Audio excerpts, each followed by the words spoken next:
মানুষের অভাব, অভিযোগ ও দাবি দাওয়া শুনতে এবার প্রতিদিন 2 ঘন্টা করে দলীয় কার্যালয়ে বসবেন কালিয়াগঞ্জের বিজেপি বিধায়ক উৎপল মহারাজ।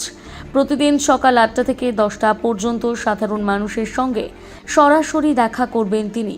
বিধানসভায় শপথ গ্রহণের পর কালিয়াগঞ্জে ফিরে রবিবার থেকে সুকান্ত মোড়ে বিজেপির দলীয় কার্যালয়ে বসা শুরু করবেন নবনির্বাচিত বিধায়ক। তিনি জানান, বিধায়ক হিসেবে এলাকার বাসিন্দাদের অভাব অভিযোগ শুনে সেগুলোর সমাধানের চেষ্টা করবেন। উৎপল মহারাজ বলেন, কালিয়াগঞ্জের মানুষ আমাকে এলাকার উন্নয়নের দায়িত্ব দিয়েছেন, আমি সেই দায়িত্ব নিষ্ঠার সঙ্গে পালন করব। নবনির্বাচিত বিধায়ক আরও জানান, আগামী দিনে কালিয়াগঞ্জে একটি পৃথক বিধায়ক কার্যালয় খোলা হবে।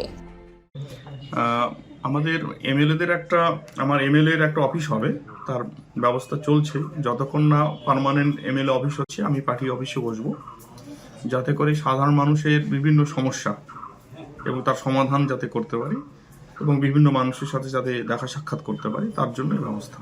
প্রতিদিন কখন থেকে কটা পর্যন্ত বসবেন? সকাল 8টা থেকে 10টা। এতে কি সুবিধাটা হবে মানুষের?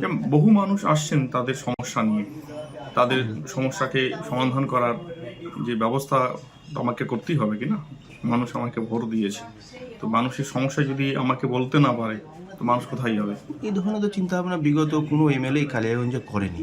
আমি কারো কথা বলতে পারবো না, এটা আমার চিন্তা, কারণ মানুষ আমাকে ভোট দিয়েছে, আমি তাদের কাছে দায়বদ্ধ।